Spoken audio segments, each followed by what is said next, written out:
Welcome to the Watering Hole podcast. I'm your host, Mary Reaman. The Watering Hole is a place to come and quench your thirst for meaning, nourish your hunger for inspiration, and feed your need for connection, featuring inspirational talks, curious conversations, mystical meditations, and other artistic expressions exploring themes on life, spirituality, nature, mystery, and so much more. So meet me at the watering hole, and together, let's drink from deep waters. My partner in conversation today is my longtime friend and colleague, Mary Cummins Wlodarski. Over the years, our paths have crossed both professionally and personally.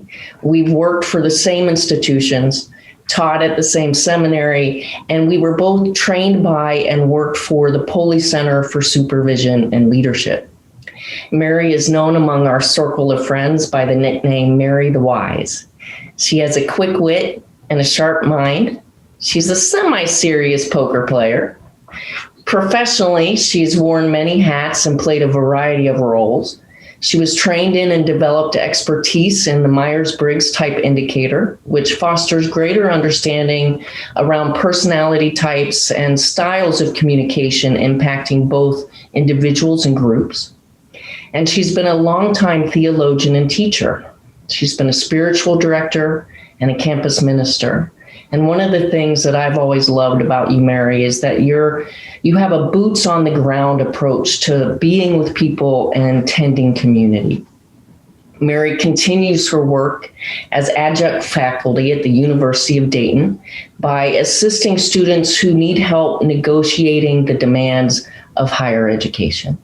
It is a joy and honor to have you today as my guest at the Watering Hole. Well, thank you. Thank you. So, you are one of the people I would say in my life who is a pretty masterful conversationalist. And I kind of want to start there. Because I think we're in a time in our society, in our world, in our culture where we've maybe lost the art of conversation.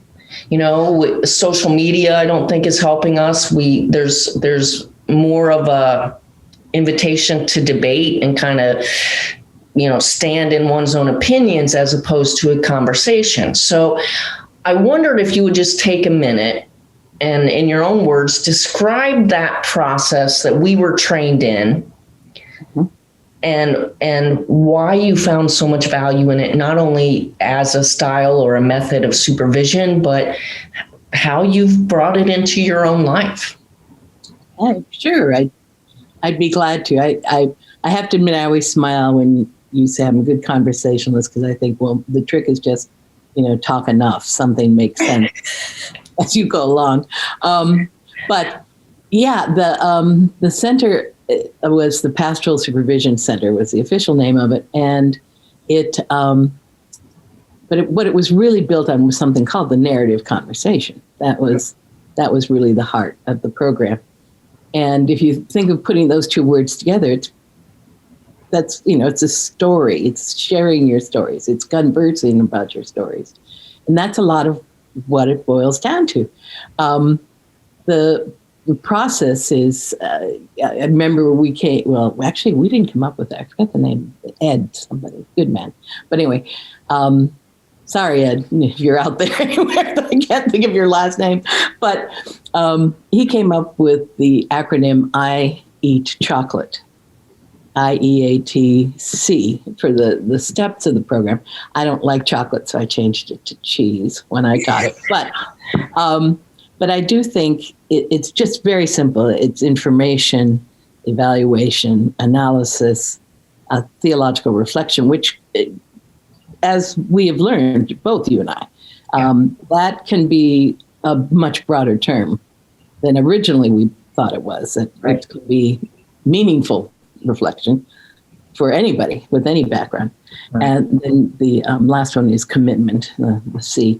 So, and that sounds, very, psychological, but it really isn't. It just means first you find out what happened, make sure you have the details. Then you help the person who's sharing the story with you, who's talking to you, to go into it as like, did I have other options? Did I, evaluating it? What's the value of this? And the evaluation would be more of a heart sort of thing, not so much a head thing. So you look at that, like, how did I feel about this? What did I sense in them? The analysis gets into the options.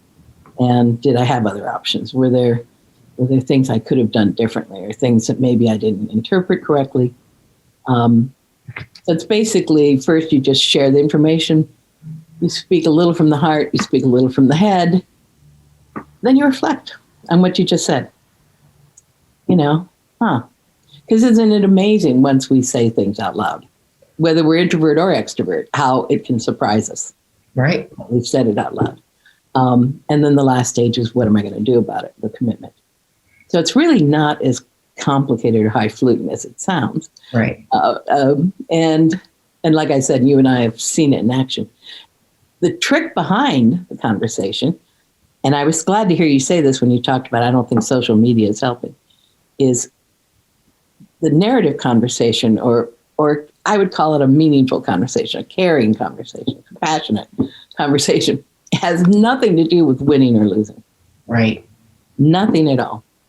And I do think we have created a world where people listen to decide what they're going to respond. I agree. And therefore, often you're only listening for what you agree or disagree with. Yeah. This kind of conversation is listening to understand, not to respond, to understand. Right. So actually, your first thing out of your mouth is generally not, the first thing out of your mouth is, tell me about that. Or, why do you feel that way? Or, why do you think that way? Yeah. You sort of lead the person. I don't know if I even want to say the word lead, but you certainly encourage the person to speak their truth and their story. And you sit back without judgment. Right. And if they say something you don't agree with, tough.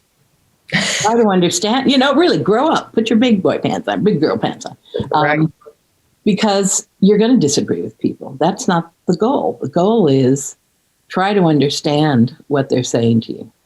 Right. Now, can you challenge people in this conversation? Absolutely. Happens all the time. Right. As you also know, especially when we get to that meaningful part, that reflection part, where you do say things to people like, have you thought about why you feel that way? Right. Have you thought about how that affects other people, or how that affects your relationships? And of course, with commitment too, you can do a lot of challenging with that one. Like, what are you actually going to do? Now that sounds all very one-sided. And I actually, in the strictest form of narrative conversation, it is. You're trying to work with someone who wants your help in figuring this out. But in life as it is lived, it's rarely one-sided. Right. You might begin that way, but then someone will say right back to you, well, what are you saying to me? Why would you ask me that? Do you have an agenda in this? Which is a fair question, fair back and forth. The trick is, just like I said, it's not to win. Right. The trick is, do we understand each other? Right. I think that's key. It's not even to be right. Oh, God, no. It's not even to be right, or to sort of stake your claim and what you think. It's truly to be curious in a way that helps foster that person's, and this is what I love about this method that we were trained in, is that it relies on a sense of trust that the person has within them, the wisdom to know how to proceed in the best way or the healthiest way for them. Right. And so that's right. in the context that we were trained, of course, it was a method of supervision, and it was generally held with peers who were in a group, and one person presented a situation that they wanted help working through. But as you point out, I think that those stages of the conversation can also be used much more loosely, of course, in everyday conversation. But there is an art to it. There is a stance, if you will, of being curious, of really wanting to understand where the other person's coming from. And in the formal settings that you've just described, Mary, which I think are incredibly valuable, but in the formal settings, you have a covenant first. Yeah.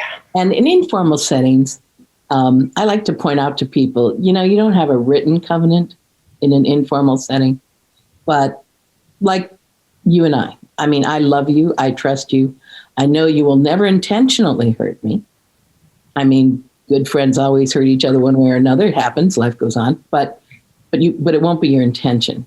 Right. And I think the same about me. Absolutely. So that's not a written covenant. You and I never sat down and said, well, here's our covenant of friendship.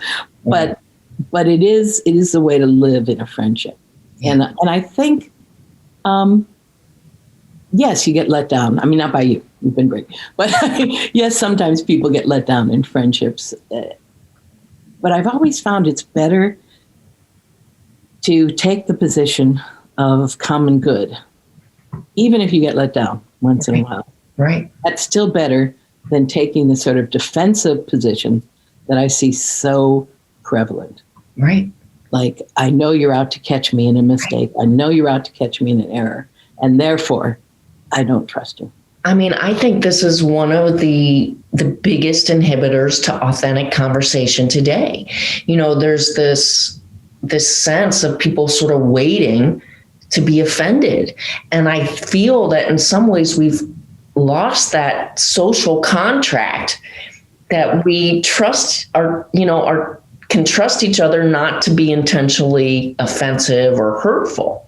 And it's happening even in our families, right? Like, we sort of make an enemy out of, say, my parents, my mom, my dad, my brother, my sister, who didn't vote for the same person I voted for, doesn't hold the same views I do about white privilege or what have you. And we inhibit conversation because now we've labeled them, conservative, liberal, Bernie bro, whatever. And it comes between us. Like, it doesn't even allow for authentic flow to happen because we've got that image of who this person is, even though we've known them possibly our whole lives. Mm-hmm.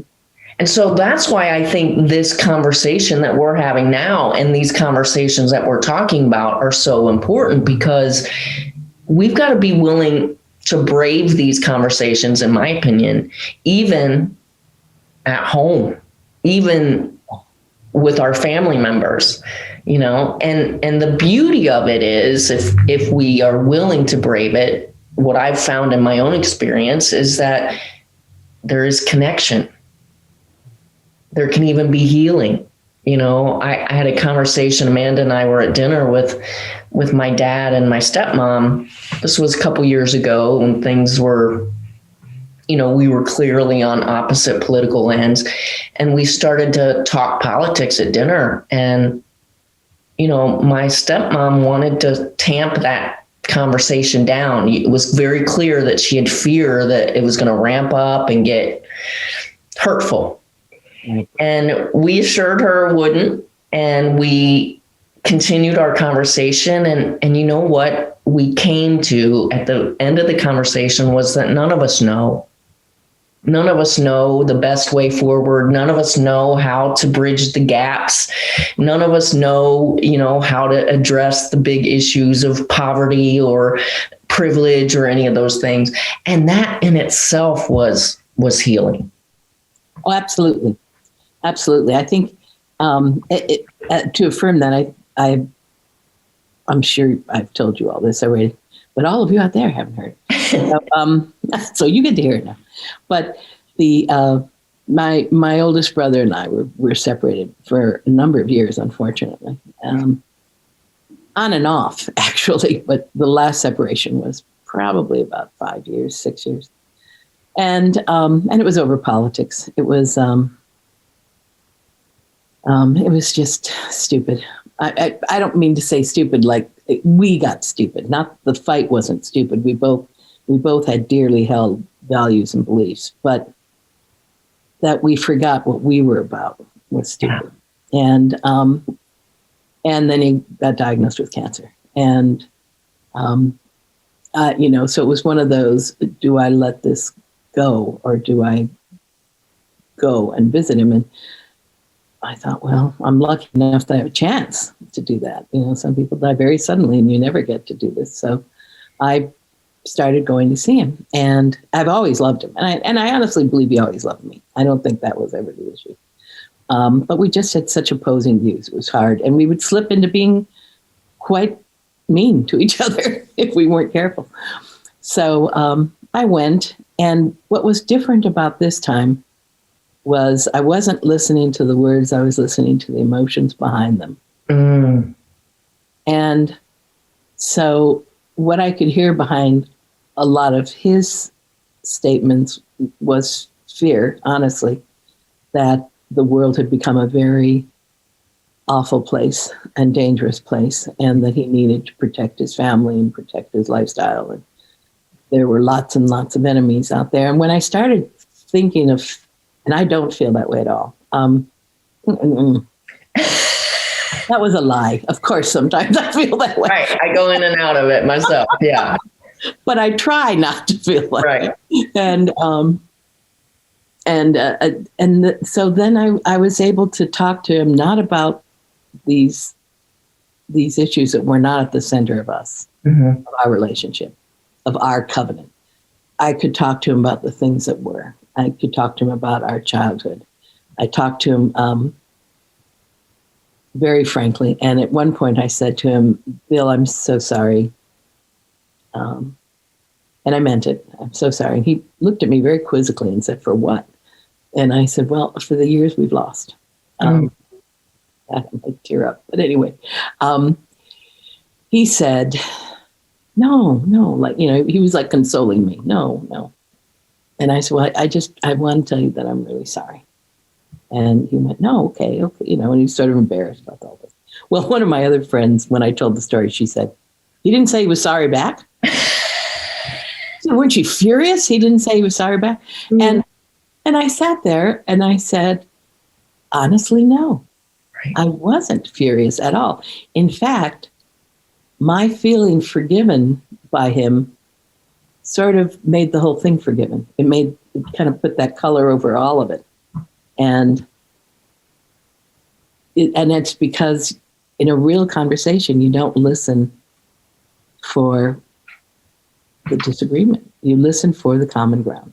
Right. And we do have common grounds.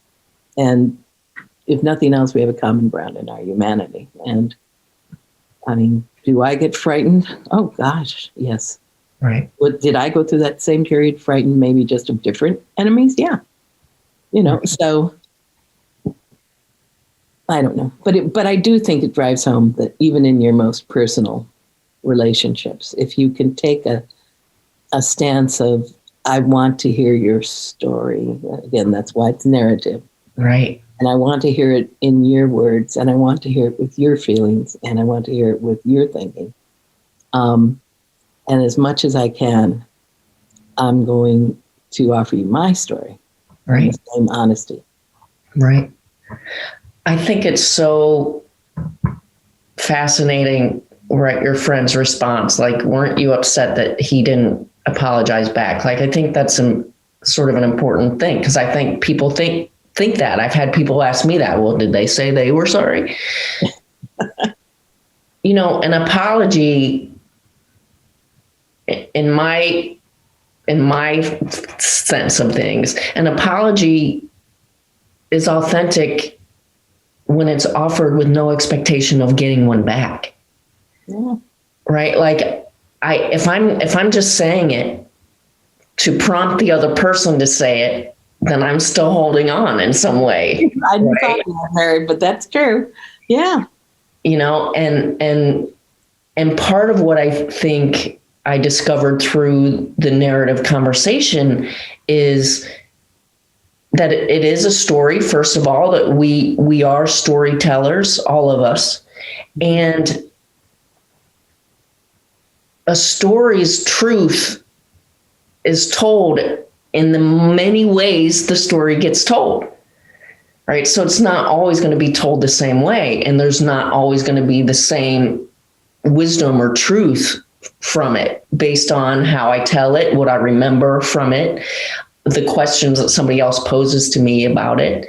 And holding on to the idea that we are storytellers and that conversation really is an opportunity for us to tell our story can lighten it a bit, right? Because if I can remember that it's a story, then I don't necessarily have to argue about the truth of it, right? Because it's somebody's story. And they're playing a character in it, and I'm playing a character in it, you know. Right. And I think that could go a long way to cultivating, you know, an arena where there is really deep and meaningful conversation. Oh, I do too. Absolutely. And that's an arena is, you know, not an arena where we're battling, an arena, like you said, where there's this wonderful Greek drama in front and we're all sharing the experience together. So it's still an arena, but a different kind of arena. Right. I also, for some reason, the word converse, and I have not done the etymology on this, so this is all strictly opinion. But one of the things I most admire is someone who can write poetry. She said, looking at a poet. But I honestly, to me, poetry is the epitome of the fruitful use of words, and I love all words. I do too. I love reading, but poetry, boy, poets are right up there with me. And when you think of the word verse in conversation, it would be sort of lovely to think what we're doing is writing a poem together. That what we are doing is coming up together with an image of words that will breathe and live on its own like a poem does. Right. Oh, I love that. Many interpretations. Right. So it may be, I don't know. But, and like I said, I haven't done the etymology on it, so that's just my gut reaction. But I love the word conversation because that is to verse together. And of course, you have narrative conversation. You have two of my favorite things: story and verse. So I love that. So let's talk about, fear. I think is one of the things that sort of can restrict meaningful conversation. What are some other things? I mean, I think judgment. We touched on that a bit. Judgment, absolutely. It's that right and wrong that you were talking about, and. The sad thing is, and please understand, I'm married to a teacher. I admire teachers. I'm not saying anything, but I do think in the traditional Western educational system, we're taught that there are right answers and wrong answers. And of course, if you're saying, well, no, I was going to give an example, but it's not a good example. You say 2 + 2 is 4. That's true only in a particular form of mathematics.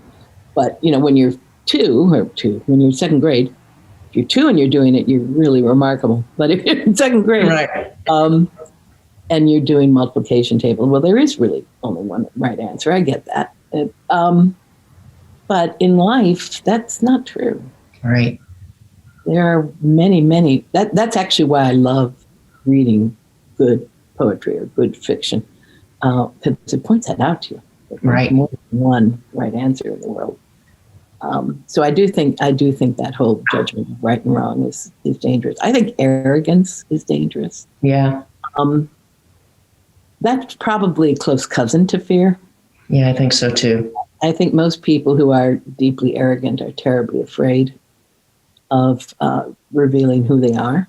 Right. They think who they are is weak, and they need to be strong. Right. They need to be the best in the room and that kind of stuff. I think I think hierarchies are a real problem. You probably remember this, Mary. We used to have conversations because what we were doing at the Pulley Center was often working with pastors. And we would always encourage them to form their own peer groups after they were done with the training. And how many times would someone say, I have to be careful who I put in my peer group, because that person might be my next district superintendent. Right. Or that person, if we were dealing with another group, that group, next person might be my next bishop. Right. I can't reveal those things that I struggle with someone who's going to be over me. Right. Yeah. I think hierarchies are real. If we think someone has more power, or indeed does have some sort of punitive power over us, they can take away our job, they can take away our salary. That is an inhibitor to a real conversation. Yeah. I agree. I mean, I think about all the years that both of us worked in the church setting and church settings, and, not only hierarchy, but in that setting, we're trained to hand over to someone else our, expertise, right? To hand over to get, the priest is the mediator or the final say. I was recalling in a story the other day that, I went to a Catholic grade school and high school, and the woman who was the principal at the grade school still had to go to the priest. The priest still had the final word, even though she was the one who was trained in education. She was trained in administration. She was the one running the day in and the day out of the school. And yet she still had to go to him at times for the final say. And that kind of modeling and training has a major impact when, as a child, as you're brought up in that kind of system, and you're in many ways trained not to trust oneself. Oh, yeah. And I think that in itself can be inhibitive, right? Like, how many people have grown up in these systems where we weren't really encouraged to think for ourselves? I was trained not to question. You don't question authority. And that stymied my own development in many ways, and my own ability to trust myself, my senses, my body, all those things. And I think, how many people have grown up in systems like that, and not just in the church, but I mean, yeah, it could be a family, it could be whatever, Yeah. Certainly racial, cultural systems. Right. Where we're told the other is the enemy, the other is to be fearful, or we are better than the other. Right. And, you think about what humanity has done for millennia when they're afraid. What do? We kill each other. Right. And it's like we have to get down to the bottom of that, to the basis of that, because, there's physical killing, but there's also a way of, truly squashing somebody in conversation or in public or in relationship.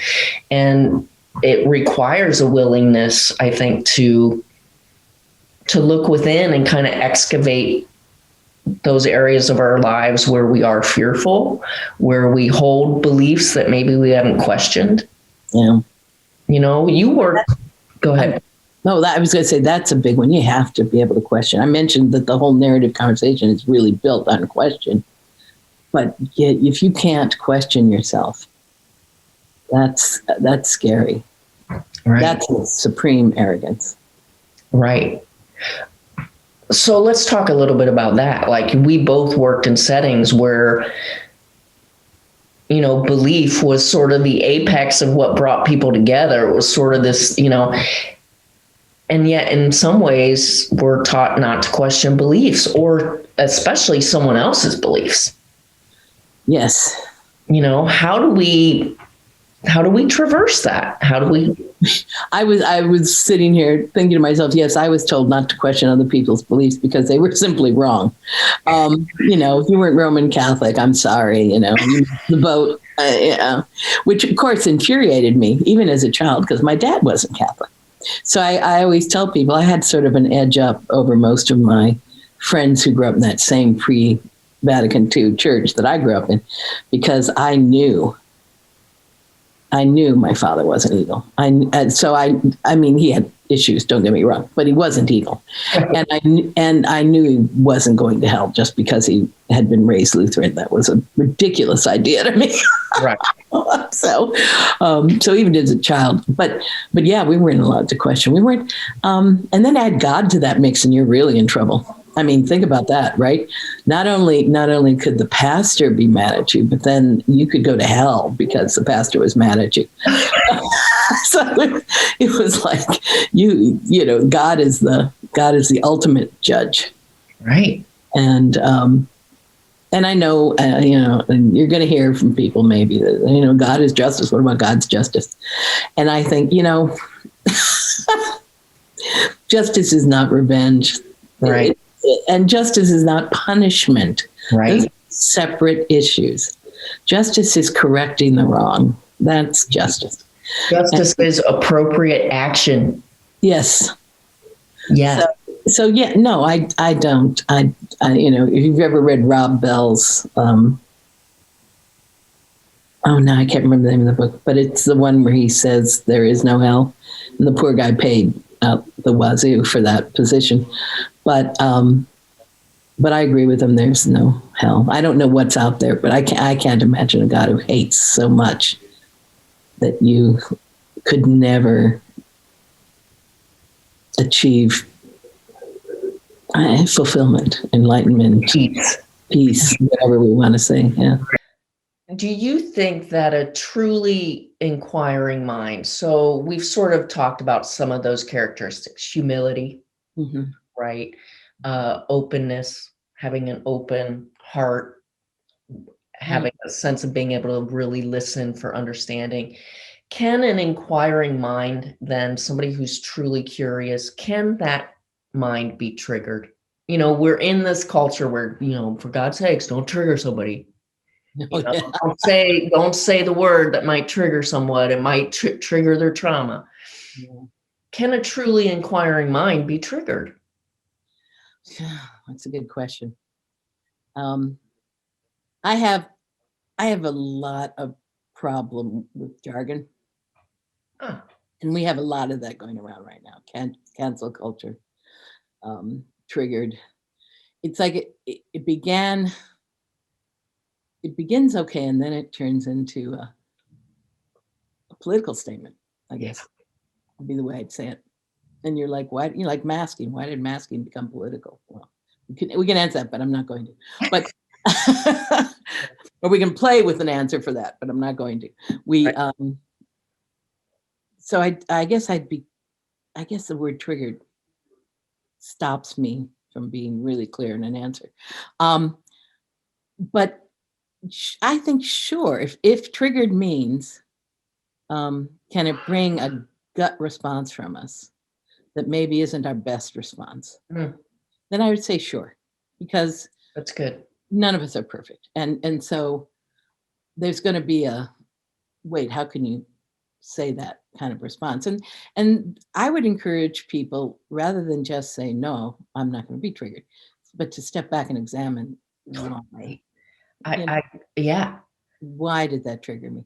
Because sometimes a gut reaction that says, no, that's not acceptable, is a good gut reaction. Agreed. There is language that I never allowed my children to use. Right. And, for them, the F word wasn't the F word of it. The F word was, a slang for a gay man. That was the F word I wouldn't let them use. So, so they grew up knowing that there were triggers for me that if Right. if it came out of their mouth, I went, hey, you know.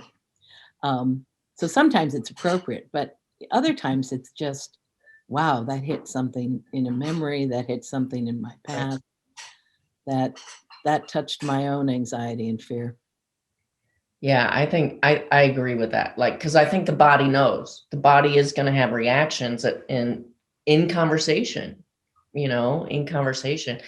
And yet it can be a doorway to further self-knowledge Yes. if we're willing to go in and be like, what's going on with me, And it can be a check, just like you said. Like, there are gut reactions that are entirely appropriate Mhm. in conversation.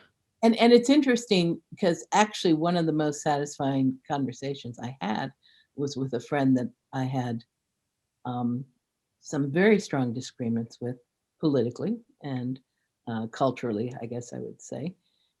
And um, I found that when I stopped saying things to him like, well, what about this? What about that? He'd bring up a point, what about that? Then I'd go, what about this? When I started saying things to him like, it sounds like that really concerns you. How come? Mm, Or, wow, that's a very strong reaction you just had to that. Uh, Do you have any idea why it's so strong? What's behind that? It's like what I told you earlier. It's like looking behind the words to try to get to the emotion. yeah, What's behind it? The words are just the doorway. right. The emotion behind it. For years, I told people that if I can get a student to say to me, "I'm bored," I can get in. I mean, that's like a great thing when a student says to me, "Oh, this is boring." It's like, that's my key in. How so? Really is. How so? Oh, right. So it's always a delight when a young person says, "No, this is boring." Oh, yeah. Tell me. Or what wouldn't be boring? Right. What would you prefer to have? Not like, what would you prefer to have? But, but it's Right. like, I don't remember. I don't know if you remember this, but I think you were in the class when I think it was one of the ones you and I taught. But somebody's first question, somebody shared their story, and one of the members of the students that were learning it said his first question was, "Did you think it was smart to do that?" I do And remember that. we both had to say, and not really a question, not really. Clearly, you're thinking it wasn't smart is coming through. That's sort of got a built-in answer. Don't ask any questions with built-in answers. Yes or no questions generally are to be avoided. But did you think it was smart? I remember wanting to laugh. That's precious. But And I think I think there's a lot of that, because people are so defensive. It comes from this kind of, well, certainly it's obvious you can see what I see, you know what I mean? And it's like, well, no, like, no, I can't, I have a different perspective. one of the blessings about stepping away from hierarchies at my age, at being 67 years old, one of my blessings of that is I feel sometimes like I was watching a children's puppet show anyway. Mm, Um, so it's sort of, and that sounded terribly smug and superior, and indeed I am. But no, no, indeed. but, there are times now when I read things, especially from my own tradition, and I read them now from a distance, Mhm. that I go, huh, it doesn't threaten me. Sometimes it saddens me, Yeah, but a lot of times I think I want to say to them, but why you believe that? Why? I know I used to believe it, and I keep asking myself, why did I believe it? But why do you? right. Um, I know I have some friends who are very concerned because of the transition I've been making Mm, in my spiritual life. Um, but I really think what I've done is not dropped anything, but broadened it. right. So the story I told you earlier about my brother and I, that to me is the sacrament of reconciliation. Oh, absolutely. You know, Absolutely. or sitting at the bedside of a friend and holding her hand is the sacrament of anointing. It's like, it's Right. not, I don't categorize this. My categories aren't as small. Right. So, and I think some of that is the more stories you hear, the more stories you share, the more you realize that there is so much that is sacred out there. Yeah. And it's not called that. It's not identified as that. But it's there. Absolutely. I mean, in many ways, it's like a way to touch into the mystery that the tradition was pointing at the whole time, but maybe narrowed by their own, when you institutionalize something, you box it in, you want something concrete. And I think in my own life, I would say a similar thing that I moved out of Catholicism, I've moved out of Christianity, and it's not that uh, I don't have any negative feelings about Right. those experiences. They were formational. But I feel like sort of rings of a tree that I just continue to grow wider, that those stories remain, that history remains. It's foundational to my ability to grow, but I'm growing wider and wider, and I can see that they don't negate each other, Exactly. Exactly. that Mhm. they don't have to be in agreement, but they also don't have to negate each other. They don't not one has to be right. They can have value in and of themselves, those experiences, you know. And I think that's what, and we need that desperately. We need that broadening. We need it. Um, I will never understand the experience of being a young Black man in America Right. and knowing that, 1 out of 10 will die, violently. And I think to myself, man, if we had 1 out of 10 with this pandemic, we would have been, everybody would have been pulling out every stop in the world, right? Right. But so I don't know that. I don't know that experience. I don't know what it feels like. Right. But I can read the stories of young men who have shared those stories. It doesn't make me have their experience, but it certainly opens my eyes to the stupid things that I do and to the things I need to change. Right. When I watched Dear White People years ago, Mhm. that I was still working at the law school then, and there was a student there who just had all these beautiful waves put in her hair and braids, and you know what my first reaction had been the day she showed up? I put my hand on it and went, oh wow. So now I'm watching Dear White People, and this young African American girl saying, I hate that white people touch my hair. So the next day Right. I went up to her and said, I'm an ass. I'm sorry. you know, why Right. did I feel I had every right to do that to you? I am so sorry. I'm Yeah. going to tell you that I was just curious and that was stupid. And, but I had no right to treat you like a rag doll. Like, oh, what does that feel? Right. I wouldn't have done it to a girl who changed her hair to blonde. Right. A white girl Right. would come in blonde. Right. I would have walked up to her and said, oh, let me see that. Right. So I think we need to hear the other stories so we can start acting on them. And I think you're onto something too. One of my favorite authors is Lawrence Kushner, not Harold Kushner, but Lawrence Kushner, and he says actually that we need to get away from the whole "I'm okay, you're okay," and just be like, "I'm an ass, you're an ass." Like if we just assume that we are going to make mistakes with each other, and allow for that, and that's one of the things that troubles me about these times is that we get the message that, just white people, you go read your books. You go, that's how you awaken. And as a lesbian, I can tell you that's not how hearts get changed. It might be how minds get changed, but it's not often how hearts get changed. And if I would have given my dad a book 30 years ago and said, "Hey, Dad, before you can have a conversation with me about me being gay, you got to go read this book," it would not have happened, and he would have not been in my life. But I had to make room in my heart to have conversation with him and to allow the ignorant questions again and again and again. And is it tiresome? Absolutely, it's tiresome. And so then you take a break and then you come back, because you know that that's how hearts change. And you have to come out again and again and again and again. And you got to tell the story again and again and again.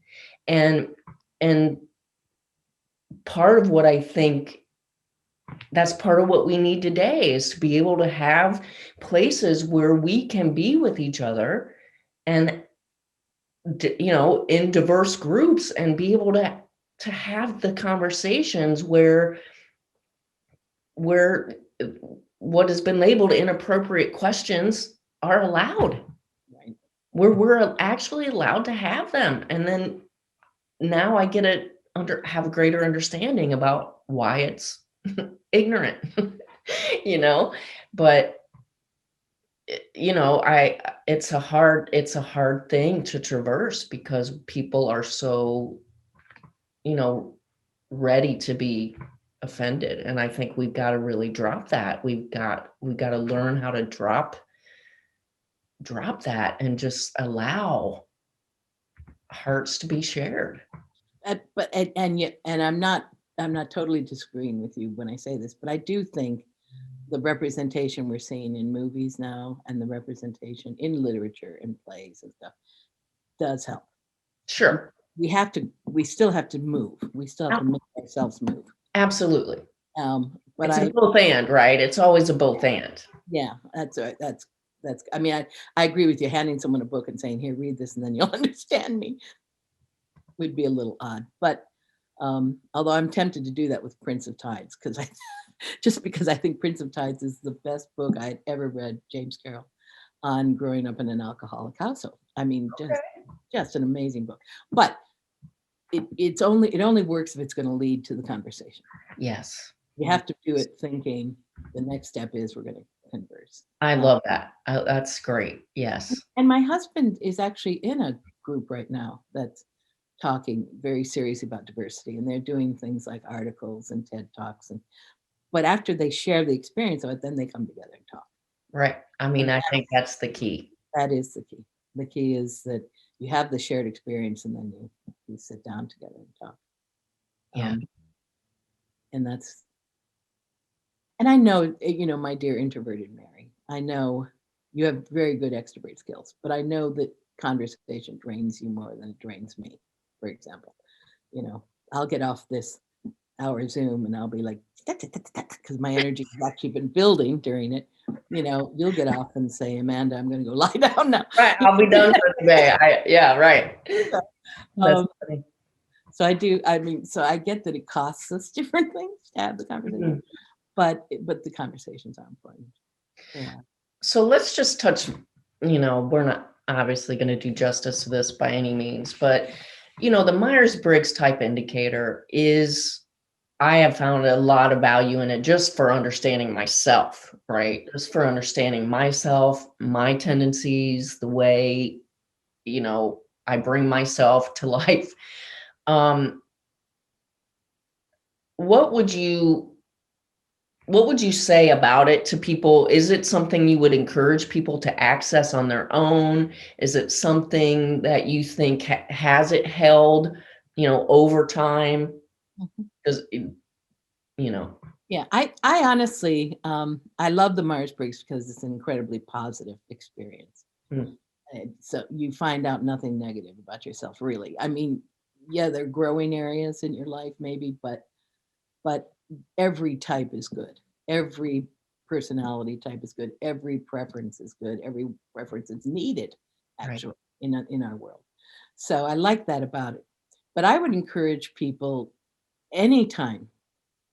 There's probably 1,000 personality tests out there. anytime you can find out something about yourself that you might not have known before is worth doing, period, I think. Right. Now, with the Myers-Briggs, to me, the other message, and you mentioned this in your very kind intro, is it is about what you learn about yourself, but it's also what you learn about other people. Yeah. And if I were to say the most valuable thing about the Myers-Briggs is you learn that other people are not you. Right. I mean, as simple as that is, you learn that, oh, not everybody thinks that way. Not everybody takes in information that way. Not everybody makes decisions that way. Not everybody, has to meet the deadline or sees the life as linear. So, I'd say that's the. I would say I have a very distinct memory of being actually in your class at the Pulley Center. And probably we were talking about Myers-Briggs at that time. And I don't remember what happened. I don't remember what I didn't say, but you challenged me and you were like, yeah, but you didn't say that. Yeah.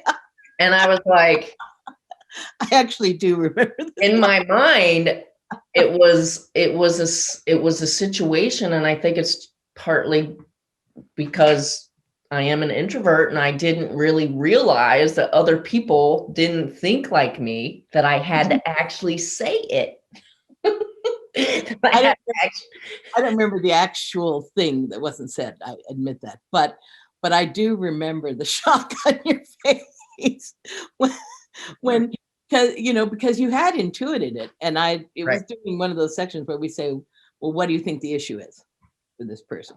Because we would debrief after each conversation, and I said, well, none of you identified this, and again, I don't remember the word. Let's say insecurity or something, and you looked and said, well, but I knew that. And I said, well, yeah, but you didn't say. And then I had to think about it. I was like, oh. No, but your face was like, well. Like, isn't everybody in here with me? Like, well, didn't everybody pick that up? I mean, we all knew that, right? You can look around the room, but well, no, I didn't know it. But anyway, it was a fun moment, because I don't think up until that point you and I had even disagreed on anything, right? So. And it was startling to me. I was like, I truly had to think about it. Probably the rest of the week, I was like, wow, how much don't I say? Yeah. That I think is already just out there that we're all agreeing on. Yeah. And it was good. It was a good wake up for me. It's been helpful in my marriage. We can't assume. We love to assume. Yeah. But we can't. It really does indeed make an ass out of you and me. That is absolutely. And you can't do that. You have to ask the question. Another one of my dear friends and she is intuitive. She's incredibly emotionally sensitive. She generally reads people perfectly, but not always. Nobody does it always. And so she said something to me like, well, I don't know why I have to ask questions. I'm an intuitive. And I said, because you're not perfect. Right. I don't care how perfect and intuitive you think you are. Right. Nobody's perfect. Right. And frankly, that's an arrogant thing to say. Like, yeah. Because how are you? There's an assumption there that I know you better than you know yourself. Yeah. Or that I see something in you that I need no explanation about, Right. And again, that can be something that really is inhibiting for authentic exchange, because now you're sitting there with your intuition, which may be correct, but it's tied to a larger story for sure. And if you intuit it and don't ask about it, you haven't allowed that story to come out. You're right. That's a very good insight, Mary. It might be tied to a larger story. Yeah. That's the reason to ask. Yeah. Even if you're 100% right, that's the reason. That's good. I'm going to use that. I'm going to steal that from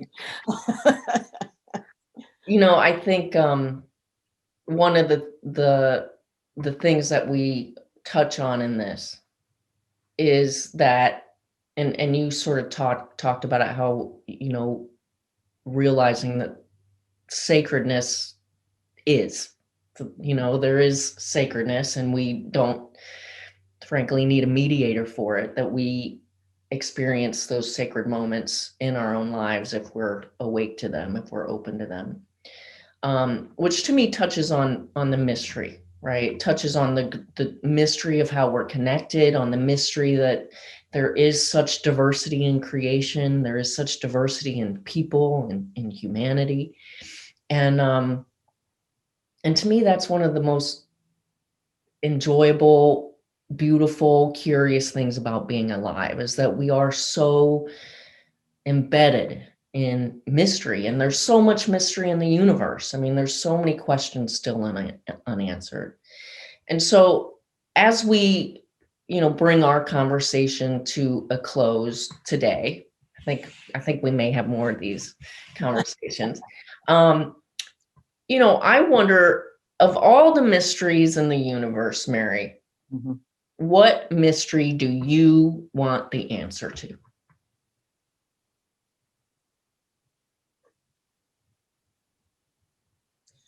I think I want the answer to the mystery of death. Mm. And it may be because I am 67 years old and I've gone through a year now where a lot of people have died, of varying relationships to me, but just seems like a lot of death.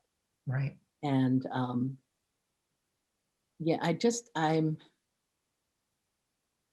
it's not like I'm thinking, oh, I want to go to heaven and get my harp. But I have a hard time accepting that there is all this divine and good and sacred and love and all those wonderful things that we all have in us, and that they disappear. Right. So I think that's probably the biggest mystery, is that I wish I knew where to put all that. Yeah. I mean, I think there's a lot of us who want to know that that mystery, right? What is it? What is it about? Is the finality of it? Is it final? Yeah. Is it final? Yeah. So, I mean, it's obviously understanding it ain't going to change a damn thing. I'm still Right. like, but and I wouldn't want to be eternal. People have asked those kind of questions. I would hate to be like around and watch everybody around me not make it, that kind of stuff. But Right. but yeah, I don't. Well, I'll stay with that because it's a mystery. But It is absolutely a if mystery. I knew more about it, I wouldn't call it a mystery. Right. That's one of the things I love about it. Awesome. Well, listen, thank you so much for being my guest today. This has been a great conversation, and truly, I think, I'd love to have more of these with you. It's just so fun and delightful and interesting. So thank you. And we don't need a camera either. Oh, absolutely. I am ready to be sitting outside and seeing people in 3D. I would like to say to your viewers that yes, I am only a semi-serious poker player because I stink at it. If I was better at it, I'd be a serious poker player. Yeah, that's funny. But I have no poker face. All of you tell me I have tells. If I bet like higher than you guys expect, you all pull out. Mary's got something. It's true. I mean, I'm the same. I have no poker face, that's for sure. But I do miss playing, so I do too. We got to get that back. look forward to that. Okay. Well, you take care. Give my love to Amanda too. I will give our love to Wayne. I love you, Mary. All of you out there. Thank you. All right. Bye-bye. Bye-bye. Thanks for listening, everybody. I look forward to meeting you right back here at the watering hole. And as Mary Oliver said, go easy, be filled with light, and shine.